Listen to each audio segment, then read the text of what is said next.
ಮನೆಯಲ್ಲೇ ಇನಾಗ್ರೇಷನ್ ಮಾಡಿರ್ತಕ್ಕಂಥದ್ದು ಈ SIRನ ಪ್ರಕ್ರಿಯೆಗೆ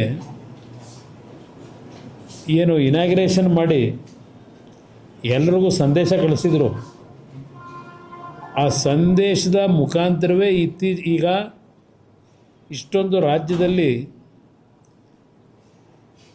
ಮತದಾರರ ವಿಷಯದಲ್ಲಿ ಏನು ಈ ಒಂದು ಪ್ರಕ್ರಿಯೆ ಇದೆ, ಯಾವ ಮತದಾರರ ಲಿಸ್ಟ್ನಲ್ಲಿ ಅವರ ಹೆಸರಿಲ್ಲ ಅದನ್ನು ಅಡಿಷನ್ನು ಮಾಡ್ತಕ್ಕಂಥದ್ದು ಇರ್ಬೋದು, ಇಲ್ಲ ತೀರ್ಕೊಂಡು ಹೋದಂಥವ್ರು, ಇಲ್ಲ ಬೇರೆ ಕಡೆ ವರ್ಗಾವಣೆ ಇರತಕ್ಕಂಥವರ ಪರಿಷ್ಕೃತ ಪಟ್ಟಿಯನ್ನು ಮಾಡ್ತಕ್ಕಂಥದ್ದು.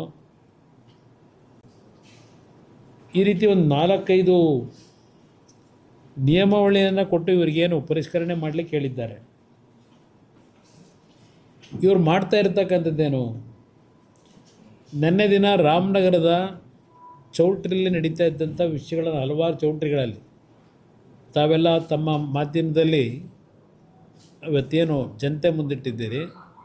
ಈಗ ನಿಮ್ಮ ಮುಂದೆ ನಾನು ಇಟ್ಟಿರ್ತಕ್ಕಂಥದ್ದು ಯಶವಂತಪುರದ ಮಹಾನ್ ನಾಯಕರು ಭಾಳ ಚೆನ್ನಾಗಿ ಮಾತನಾಡ್ತಾರೆ.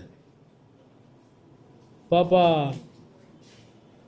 ಕಾಂಗ್ರೆಸ್ಸು JDSನ ಸಮ್ಮಿಶ್ರ ಸರ್ಕಾರ ಇದ್ದಾಗ ರಾತ್ರಿ ಕದ್ದು ಚೆನ್ನೈಗೆ ಹೋಗಿ ನನ್ನ ಕ್ಷೇತ್ರ ಅಭಿವೃದ್ಧಿ ಆಗಬೇಕು, ಅಭಿವೃದ್ಧಿಗೋಸ್ಕರವಾಗಿ ನಾನು ಕಾಂಗ್ರೆಸ್ ಬಿಟ್ಟು BJP ಸೇರ್ತೀನಿ ಅಂತ ಹೇಳಿ BJPಗೆ ಸೇರಿ BJPನಲ್ಲಿ 3 ವರ್ಷ ಮಂತ್ರಿ ಪದವಿನೂ ಎಂಜಾಯ್ ಮಾಡಿ ನಂತರ ಕಾಂಗ್ರೆಸ್ ಸರ್ಕಾರ ಬಂದರೆ ಅಯ್ಯೋ ನನ್ನ ಕ್ಷೇತ್ರದಲ್ಲಿ ಇನ್ನೂ ಕೆಲಸಗಳಾಗಿಲ್ಲ, ಅಭಿವೃದ್ಧಿಗೋಸ್ಕರವಾಗಿ ಕಾಂಗ್ರೆಸ್ ಬೆಂಬಲ ಕೇಳಲಿಕ್ಕೆ ಹೋಗಿದ್ದೀನಿ ಅವರ ಮಂತ್ರಿಗಳ ಹತ್ರ ಅಂತ ಹೇಳ್ತಾ ಇದ್ದಂಥ ವ್ಯಕ್ತಿ ಯಾವ ಸಂದರ್ಭದಲ್ಲಿ ಯಾವ ಪಕ್ಷ ಅದೆಲ್ಲ ಅವರವರ ಹಣೆ ಬರ ಇರಲಿ.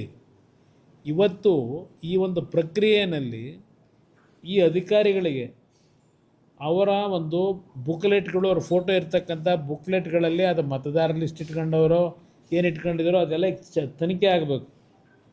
ಇವತ್ತು ಮತದಾರರನ್ನ ಇವತ್ತೇನು ಐಡೆಂಟಿಫೈ ಮಾಡ್ತಕ್ಕಂಥ ವಿಷಯದಲ್ಲಿ ಸರ್ಕಾರದ ಅಧಿಕಾರಿಗಳನ್ನು ಡೆಪ್ಯೂಟ್ ಮಾಡಿದ್ದಾರೆ ಸರ್ಕಾರದಲ್ಲಿ.